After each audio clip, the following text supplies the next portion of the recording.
Hello दोस्तों, आज है 29 जुलाई। तो आइए देखते हैं 29 जुलाई से कुछ महत्वपूर्ण करंट अफेयर और साथ में अगर जीएस का प्रश्न इससे जुड़ा रहेगा उस पर भी हम लोग चर्चा करेंगे। तो आइए शुरू करते हैं पहले प्रश्न से। देखिए, पहला प्रश्न है आपके कि किस राज्य सरकार ने ड्रिंक फ्रॉम टैप प्रोजेक्ट की शुरुआत किया। तो ड्रिंक फ्रॉम टैप प्रोजेक्ट के माध्यम से 24 घंटा तक स्वच्छ पानी की व्यवस्था करने के लिए ये उड़ीसा गवर्नमेंट के द्वारा शुरू किया गया। यानी उड़ीसा के जो सीएम हैं आप नवीन पटनायक और यहाँ के जो गवर्नर हैं गणेशी लाल, तो अभी हाल ही में ये ड्रिंक फ्रॉम टैप प्रोजेक्ट की शुरुआत किया गया। उड़ीसा से याद रखेंगे, उड़ीसा की राजधानी है आपको भुवनेश्वर और भुवनेश्वर में ही आपको पहला खेलो यूनिवर्सिटी गेम्स का आयोजन किया गया था आपको भुवनेश्वर में ही। और भारत में सबसे बड़ा हॉकी स्टेडियम बनाया जा रहा है आपको उड़ीसा में, जिसका नाम रखा गया है बिरसा मुंडा आपको हॉकी स्टेडियम। 2023 में हॉकी का विश्व कप का आयोजन होगा कहाँ? आपको भारत में उड़ीसा राज्य में ही इसका आयोजन होगा।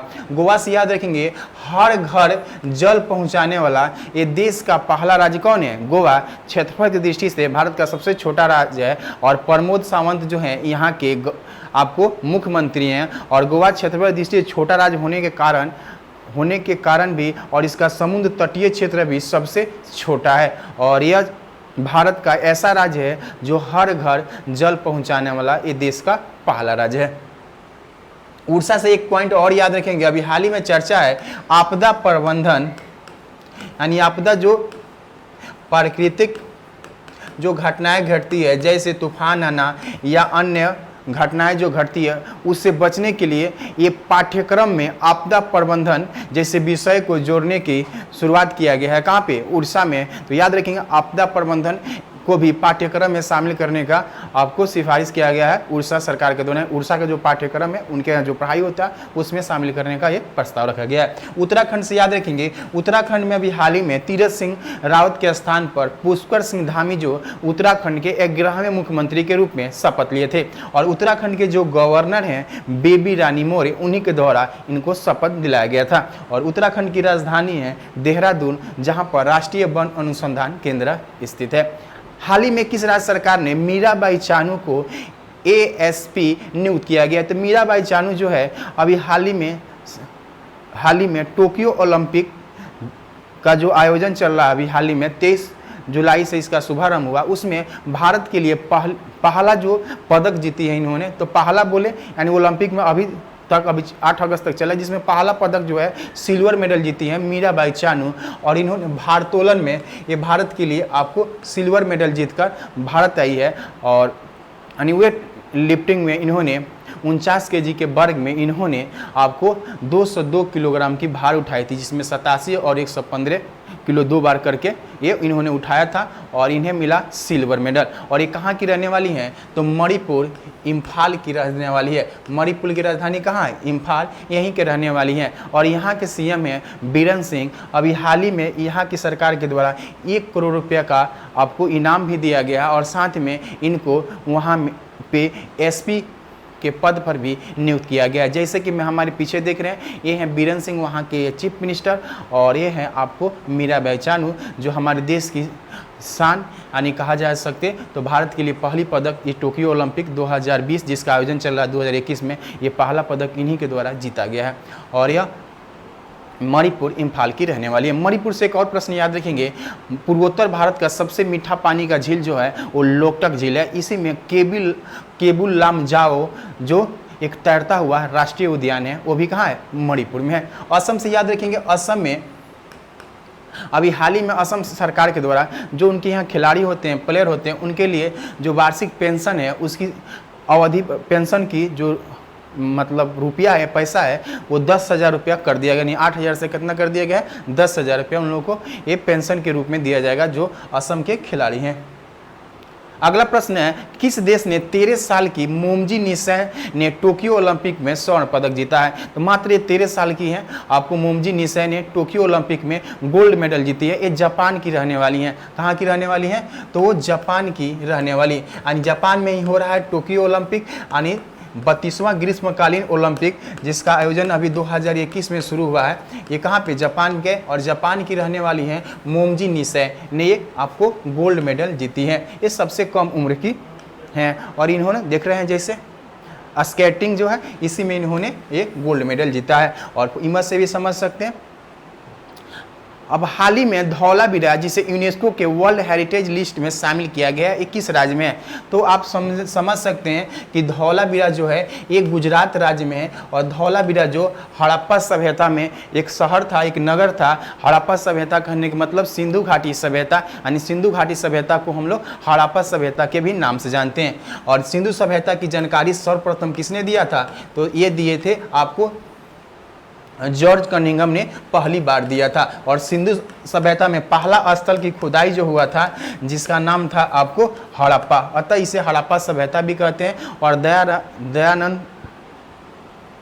दयाराम साहनी जो है उन्होंने 1921 ईस्वी में हड़प्पा नामक स्थल की खुदाई किया था, तो इसको याद रखेंगे। और धौलावीरा कहाँ है, तो राजस्थान में। अब है यूनेस्को जो है, यूनेस्को के द्वारा अभी हाल ही में भारत का एक और भी मंदिर है जिसे वर्ल्ड हेरिटेज एंड विश्व विरासत स्थल में शामिल किया गया, जिसका नाम था रामपा मंदिर जो था, जिसे रिद्धेश्वर मंदिर के नाम से जानते हैं। ये तेलंगाना में है, तो इस मंदिर को अभी हाल ही में शामिल किया गया। और साथ ही में धौलावीरा जो हड़प्पा कालीन यानी सिंधु सभ्यता का एक नगर है उसे भी शामिल किया गया।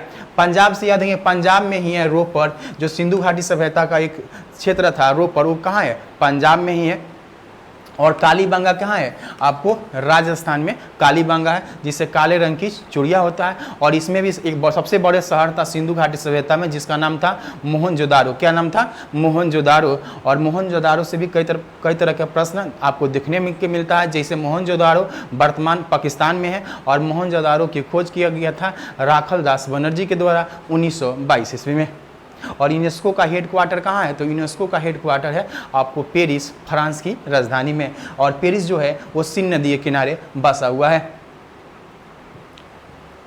बढ़ते हैं अगले प्रश्न की ओर। देखिए अगला प्रश्न है कि किस देश ने वर्ल्ड का पहला परमाणु रिएक्टर एक्टिवेट करने की घोषणा किया। तो ये परमाणु रिएक्टर उसका अपना स्वदेशी परमाणु रिएक्टर है, वो किस देश का है, तो चीन का है। और चीन ने अभी हाल ही में घोषणा किया है कि आने वाले 30 तारीख को 29 जुलाई तक ये परमाणु रिएक्टर को एक्टिवेट कर देगा। और यह चीन, तो चीन की राजधानी कहाँ है, आपको बीजिंग। क्या है, बीजिंग। अभी आप हाल ही में सुने होंगे 600 किलोमीटर प्रति घंटा की रफ्तार से चलने वाली जो ट्रेनें हैं वो कहाँ पर शुरू किया गया था, तो आपको चीन के शहर, सबसे बड़े शहर है संघाई, और संघाई में शुरू किया गया जिसका नाम था मैंगलोवे। क्या नाम था, मैंगलो जो था हाई स्पीड ट्रेन की आपको वहाँ पर क्या किया गया था, ट्रायल किया गया था आपको चीन में। और चीन में ही आपको कृत्रिम सूर्य बनाया गया है, यानी आर्टिफिशियल सन बनाया गया कहाँ पे, चीन में। और चीन की राजधानी जो है बीजिंग। और यहीं पर 2022 में आपको शीतकालीन ओलंपिक खेलों का आयोजन किया जाएगा। चीन में अभी चर्चा में था, यहीं पर आया था टाइफून तूफान, यानी टाइफून तूफान कहाँ पे आया था, चीन में, जिससे कारण बहुत से लोगों की क्या हो गई, जान गई थी चीन। और चीन के राष्ट्रपति हैं आपको शी जिनपिंग। तो बढ़ते हैं अगले प्रश्न की ओर। अगला प्रश्न है वर्ल्ड कैडेट कुश्ती चैंपियनशिप 2021। तो देखिए वर्ल्ड कैडेट कुश्ती चैंपियनशिप का आयोजन हुआ था हंगरी के बुडापेस्ट में।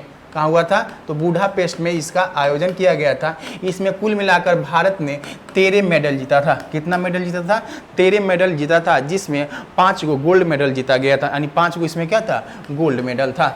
और ये कहाँ पर हुआ था, तो हंगरी के बुडापेस्ट में इसका आयोजन किया गया था। अगला प्रश्न है कि हाल ही में किस राज्य सरकार ने बांस को औद्योगिक पार्क की आधारशिला रखी है। तो औद्योगिक बांस जो है, बांस आप देखते होंगे, इसका औद्योगिक पार्क बनाया गया, इसको बढ़ावा देने के लिए असम सरकार के, तो असम के सीएम जो हैं उनके द्वारा अभी हाल ही में इसकी शुभारंभ किया गया, इस पार्क का आधारशिला रखा गया। असम की राजधानी है आपको दिसपुर। क्या है, दिसपुर। और यहाँ से कुछ जीएस का भी प्रश्न बनता है। असम के गुवाहाटी और डिब्रूगढ़ जो है ये ब्रह्मपुत्र नदी के किनारे बसा हुआ शहर है। और गुवाहाटी के से याद रखेंगे कि गुवाहाटी में ही पूर्वोत्तर भारत का पहला गाय अस्पताल बनाया गया था, यानी पूर्वोत्तर भारत का पहला गाय अस्पताल बनाया गया है यहीं पर। असम के सीएम है हेमंत बिस्वा शर्मा, और हेमंत बिस्वा शर्मा क्या है, असम के सीएम। असम और अभी मिजोरम में सीमा विवाद जो था उसकी अभी हाल ही में चर्चा में था। तो असम और मिजोरम के बीच का सीमा विवाद को लेकर मिजोरम पुलिस के द्वारा फायरिंग की गई, जिसमें असम के 5 पुलिसकर्मी क्या हो गए, शहीद हो गए, जो अभी चर्चा में बना हुआ है। और याद रखेंगे सिक्किम जो है ये देश का एक ऐसा राज्य है जो अपने यहाँ 100% जैविक खेती करने वाला ये देश का पहला राज्य है। और यह राज्य जो अभी पार्टनरशिप किया है लद्दाख, और लद्दाख भी 2025 तक पूर्णतः जैविक खेती करने वाला यूनियन टेरिटरी बन जाएगा। जबकि भारत में पहला यूनियन टेरिटरी है लक्षद्वीप जो 100% जैविक खेती करता है। इस सब पॉइंट को भी याद रखेंगे। बढ़ते अगले प्रश्न की ओर, किस राज्य की कृषि उत्पादों की पहली खेप यूएई को निर्यात किया गया है, यानी संयुक्त अरब अमीरात को भेजा गया है एक कृषि उत्पादों को। तो ये राज्य है आपको उत्तराखंड। कौन सा राज्य है? उत्तराखंड के द्वारा भेजा गया है। और उत्तराखंड की राजधानी है आपको देहरादून, और यहाँ के जो सीएम हैं आपको पुष्कर सिंह धामी, और बेबी रानी यहाँ पर मोर है। यहाँ से याद रखेंगे 2-4 पॉइंट। जैसे पूछा जाता है कि सेवाल पार्क कहाँ पे है, तो सेवाल पार्क जो है यहीं पर बनाया गया है। लाइकेन पार्क आपको यहीं पर है। लाइकेन कहने का मतलब सेवाल और कवक का संजीवी होता है, यानी परजीवी जो है दोनों से मिलने से बनता है, उसको हम लोग कहते हैं लाइकेन। तो लाइकेन पार्क भी यहीं पर है। आपको जितने तरह के ताल वाले नैनीताल, खुरताल जितने भी देखते हैं ये सारे ताल वाले झील सब उत्तराखंड में है। और हिम तेंदुआ संरक्षण केंद्र कहाँ बनाया गया है? हिम तेंदुआ यानी बर्फीले जो तेंदुआ होते हैं उनके लिए संरक्षण केंद्र बनाया गया है आपको उत्तराखंड में। याद रखिए माना, नीति और लिपू लेक द्वारा आपको उत्तराखंड में ही स्थित है। लिपू लेक द्वारा, और लिपू लेक द्वारा पर लेके लिपू लेक द्वारा को लेकर आपको भारत और नेपाल के बीच विवाद चल रहा था। नेपाल के द्वारा इसे आपके मैप में दिखाया गया, जिसके कारण आपको चर्चा हुआ था। तो लिपू लेक द्वारा को लेकर ही चर्चा हुआ था। तो बढ़ते हैं अगले प्रश्न की ओर। देखिए अगला प्रश्न है कि कर्नाटक के जो BS येदियुरप्पा जो आपके चीफ मिनिस्टर थे, उनके इस्तीफे के बाद वहाँ नए सीएम बने हैं बसराज बोम्मई। कौन बने? बसराज बोम्मई जो हैं वो उत्तराखंड के आपको नए सीएम पद के शपथ लिए हैं। और इनको सीएम पद की शपथ दिलाए हैं थावर चंद गहलोत, यानी थावर चंद गहलोत जो हैं वो आपको कर्नाटक के गवर्नर हैं। उन्हीं के द्वारा बसवराज बोम्मई को ये शपथ दिलाया गया, यानी कर्नाटक के अब सीएम वर्तमान में कौन हो गए? तो बसवराज बोम्मई हो गए, और गवर्नर हो गए आपको थावर चंद गहलोत। देखिए एंटोनिया बिल्टन जो हैं ये अमेरिका के विदेश मंत्री हैं। अभी भारत के दौरे पर आए हुए हैं, यानी भारत के दौरे पर आए हैं अमेरिका के विदेश मंत्री बिल्टन, यानी एंटोनिया बिल्टन जो हैं। और भारत के विदेश मंत्री जो हैं एस जयशंकर के साथ अभी मीटिंग चल रही है, और इस मीटिंग के बाद आपको प्रधानमंत्री से भी मिलने वाले हैं, और ये अमेरिका के विदेश मंत्री। याद रखेंगे अमेरिका के जो वर्तमान राष्ट्रपति हैं जो बाइडन, और वहाँ के वर्तमान महिला उपराष्ट्रपति हैं जिनका नाम है आपको कमला हैरिस, जो भारतीय मूल की रहने वाली है। और अमेरिका की राजधानी है वाशिंगटन DC, और DC का मतलब होता है डिस्ट्रिक्ट ऑफ कोलंबिया। अब है G20 यानी ग्रुप ऑफ 20, यानी ये 20 देशों का एक समूह है। उसके पर्यावरण मंत्रियों की बैठक 2021 में कौन सा देश मेजबानी करेगा? तो ये करेगा आपको इटली, और इटली में इसका आयोजन होने वाला है, यानी इटली में इसका आयोजन होगा। इसी अक्टूबर महीने में इसका आयोजन किया जाएगा। और ग्रुप ऑफ 20 में भारत भी मेंबर है, यानी ग्रुप ऑफ 20 में 19 वो देश है और एक यूरोपियन यूनियन है। इस तरह ये 20 देशों का एक समूह है जिसमें एक यूरोपियन यूनियन भी है। तो यहाँ पर इसका आयोजन किया जाएगा, और 2022 में इसका मीटिंग होगा कहाँ पे? तो इंडोनेशिया में होगा। और याद रखेंगे 2023 में भारत में भी ग्रुप 20 की मीटिंग होने की संभावना है, यानी प्रस्तावित है। कहाँ पर होगा? तो भारत में होगा। अगला प्रश्न है कि हाल ही में किस राज्य के जनजातीय उत्थान की योजना के मसौदों की मंजूरी दी गई है? तो ये राजस्थान सरकार के द्वारा हमारे जनजातीय उत्थान, उनके पुनर्वास के लिए ये व्यवस्था किया गया, उनके रहने की व्यवस्था किया जाए, उनको कौशल प्रशिक्षण दिया जाए, पशुपालन हो या अन्य कामों में उनको ये ट्रेनिंग दिया जाए। और इसके तहत उस जिले के लिए डिस्ट्रिक्ट मजिस्ट्रेट है, इनके उत्थान के लिए आपको 10 लाख रुपया तक खर्च कर सकते हैं। ये स्कीम शुरू की मतलब स्कीम के लिए मंजूरी दिया गया राजस्थान सरकार के द्वारा। यानी राजस्थान के सीएम है अशोक गहलोत, और यहाँ के आपके गवर्नर हैं कलराज मिश्र। बढ़ते हैं अगले प्रश्न की ओर। अगला प्रश्न है कि निम्नलिखित में से विश्वविद्यालय शिखर सम्मेलन का उद्घाटन किसके द्वारा किया गया। ये करंट अफेयर्स रिवीजन का है, कुछ दिन पहले करवाए थे, इसलिए आपको पुनः रिवीजन कराना ही मेरा मकसद है कि आपको ये प्रश्न याद रखें। तो निम्नलिखित में से किसने विश्वविद्यालय शिखर सम्मेलन का उद्घाटन किया है। तो भारत के वर्तमान जो उपराष्ट्रपति हैं एम वेंकैया नायडू, तो एम वेंकैया नायडू के द्वारा इसकी उद्घाटन किया गया। नरेंद्र मोदी, भारत के प्रधानमंत्री, अमित शाह जो है एक नया मंत्रालय बनाया गया है जिसका नाम है सहकारिता मंत्रालय, उसके प्रमुख हैं अमित शाह और वर्तमान होम मिनिस्टर है। और अश्वनी वैष्णव से याद रखेंगे, ये भारत के IT मंत्री हैं और रेलवे मंत्री कौन है, अश्वनी वैष्णव है। अगला प्रश्न, कौन सा राज्य एवियन इन्फ्लुएंजा बर्ड फ्लू के मानव मामले के लिए महामारी विज्ञान जांच केंद्र शुरू करेगा। तो हरियाणा सरकार के द्वारा ये शुरू किया जाएगा। और ये बर्ड फ्लू से भारत में पहला जो व्यक्ति की मृत्यु हुआ था वो दिल्ली में हुआ था। इसको भी याद रखेंगे। मनोहर लाल खट्टर जो हैं वहाँ के आपके मुख्यमंत्री हैं। जैसे इमेज में देख रहे हैं ये कैसे फैलता है, तो जो वे लोग जो पक्षियों के संपर्क में आते हैं, वे लोग जो पोल्ट्री में फार्म में काम करते हैं, ऐसे लोग जो संक्रमित पक्षी के संपर्क में आ जाए और ऐसे अनजान लोग जो कभी पक्षी के संपर्क में है, उससे आ जाने पर आपको बर्ड फ्लू का खतरा ज्यादा रहता है। हाल ही में किस केंद्र शासित प्रदेश में केंद्रीय विश्वविद्यालय की गठन की मंजूरी दे दिया गया है। तो लद्दाख जो यूनियन टेरिटरी है, इसी को अभी हाल ही में ये मंजूरी दे दी गई है कि यहाँ पर भी बनाया जाएगा आपको केंद्रीय विश्वविद्यालय। लद्दाख की राजधानी कहाँ है, लेह, और यहाँ के वर्तमान जो उपराज्यपाल हैं RK माथुर हैं। कौन है, RK माथुर यहाँ के उपराज्यपाल हैं। तो बढ़ते हैं अगले प्रश्न की ओर।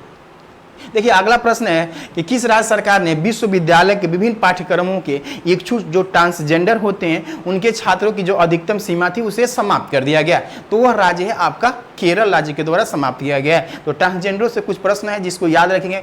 ट्रांसजेंडरों के लिए पहला हेल्प डेस्क स्थापित किया गया था तेलंगाना की राजधानी हैदराबाद में। और ट्रांसजेंडर विश्वविद्यालय बनाया जा रहा है उत्तर प्रदेश के कुशीनगर में, तो इसको भी याद रखेंगे। और केरल के पिनेरी विजयन जो है यहाँ के क्या है, चीफ मिनिस्टर हैं केरल। और केरल से याद है भारत का ऐसा राज्य जो आपको सर्वाधिक साक्षरता वाला राज्य कौन है, केरल। और अपनी एजुकेशन को पूर्णतः डिजिटल बनाने वाला देश का पहला राज्य केरल। MSP लागू करने वाला देश का पहला राज्य, महिला व्यापारी केंद्र स्थापित करने वाला देश का पहला राज्य है केरल। और देश का पहला साइंस पार्क बनाया गया था कहाँ पे, तो केरल में। ये पीछे जो देख रहे हैं यही है ट्रांसजेंडर, समझ सकते हैं। हाल ही में भारत की सबसे बड़ा लिथियम बैटरी कहां पर स्थापित किया जाएगा, उसके लिए मैन्युफैक्चरिंग हब बनाया जाएगा कहां पे, तो ग्रेटर नोएडा में बनाया जाएगा। और ये NCR में आता है, खासकर ये उत्तर प्रदेश का एक शहर है नोएडा में। यहीं पर पोर्ट टैक्सी सेवा की शुरुआत यहीं पर किया गया था। उत्तर प्रदेश के फिल्म सिटी भी बनाया जाएगा कहां पे, नोएडा में ही बनाया जाएगा। लखनऊ से याद रखेंगे, लखनऊ जो गोमती नदी के किनारे बसा हुआ उत्तर प्रदेश का एक शहर है। और लखनऊ में ही थैला बैंक की शुरुआत किया गया था। बड़ा इमाम छोटा इमाम पूछा जाए तो ये सब कहाँ है, लखनऊ में है। और सिडबी का हेडक्वार्टर भी कहाँ पे है, लखनऊ में ही है। और यहाँ ये उत्तर प्रदेश की राजधानी और यहीं के CM है योगी आदित्यनाथ। किस संस्था की रिपोर्ट के अनुसार विश्व में डूबने वाली कि 2/3 मौत एशिया प्रशांत क्षेत्र में हो जाती है, जो डूब के पानी में समुद्र में क्या होते हैं, मर जाते हैं। इसकी अभी हाल ही रिपोर्ट आया है वर्ल्ड हेल्थ ऑर्गेनाइजेशन यानी WHO के द्वारा एक रिपोर्ट आया, उसी में ये बताया गया। और WHO से याद रखेंगे इसकी स्थापना 7 अप्रैल 1948 ईस्वी को हुआ था। और इसका हेडक्वार्टर जेनेवा आपको स्विट्जरलैंड में है। और याद रखेंगे WHO जो स्वास्थ्य संबंधित देश के दुनिया भर के जितने भी देश हैं, ये सारा काम किसके द्वारा किया जाता है, WHO के द्वारा किया जाता है। ये भी UNO यानी यूनाइटेड नेशन ऑर्गेनाइजेशन की एक संस्था है, ब्रांच है WHO। और UNO के वर्तमान महासचिव हैं एंटोनियो गुतरेस। उसकी स्थापना हुई थी 24 अक्टूबर 1945 ईस्वी को UNO को। IMF का मतलब होता है इंटरनेशनल मॉनेटरी फंड यानी अंतर्राष्ट्रीय मुद्रा कोष, जिसका हेडक्वार्टर वाशिंगटन DC है। और वर्ल्ड बैंक का भी हेडक्वार्टर कहाँ है, वाशिंगटन DC ही है, यानी अमेरिका की राजधानी में ये स्थित है। तो इसको याद रखेंगे। तो आज के लिए इतने ही करेंट अफेयर्स रखते हैं। और आपको आज ही शाम के 6 बजे हम लाइव आएंगे। और इस लाइव में आपको GK GS का कुछ प्रश्न है जिस पर हम लोग चर्चा करेंगे। तो आप भी 6 बजे लाइव जुड़िए और ये GK GS का प्रैक्टिस सेट बनाने का प्रयास करें और साथ में ये आपको ये प्रश्न देंगे, आप कुछ देर आपको समय देंगे, आप भी बनाइएगा और बहुत ही मज़ा आने वाला है, क्योंकि इसमें आपको टोटल जीएस है, यानी इसमें साइंस का प्रश्न हो, आर्ट्स का प्रश्न हो या साइंस एंड टेक्नोलॉजी से संबंधित कुछ प्रश्न हो, उस सब पे सारे प्रश्नों पर हम चर्चा करेंगे। तो मिलते हैं अगले वीडियो के साथ। Thank you.